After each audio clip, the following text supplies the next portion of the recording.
င်္ဂလာပါရှင်ဒီတစ်ခါမှာတော့ဒေါနာ TV ရဲ့တက်မတော်တွေကစကားသံအစီအစဉ်အနေနဲ့ခမရ981ကရဲမိတအူရေးသားပေးပို့လာတဲ့စာလေးကိုဖတ်ပြပေးမှာပဲဖြစ်ပါတယ်ရှင်တာလီတက်နယ်ကခမရ901မှာအရွယ်ရောက်ခါစားမိခိုသူမင်းကလေးတအူဟာဧပြီလ23ရက်နေ့ကပျောက်သွားခဲ့ပါတယ်အစောပိုင်းမှာတော့သူမိဘတွေကလင်းနောက်လိုက်သွားတယ်ထင်နေကြတာပါ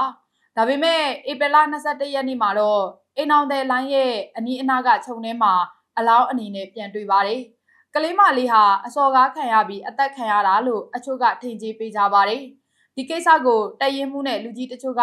သူတို့ယာတူထိမှဆိုလို့တိုးတိုးတိတ်တိတ်ညှိနှိုင်းနေကြတယ်လို့ကြားသိရပါတယ်။တရင်ကအချို့စစ်တီတွေကဒီကိစ္စကိုမကျေနပ်ကြပါဘူး။အမှုမှန်ပေါ်ပေါက်စေချင်ပါတယ်။တက်ထဲကလူတွေကတန်တရားရှိတဲ့သူကိုစစ်လိုက်ရင်အမှုမှန်ပေါ်ပေါက်နိုင်ပါတယ်ရှင်လို့စာရေးသားပေးပို့လာပါတယ်ရှင်။ကျမတို့အစီအစဉ်ဟာ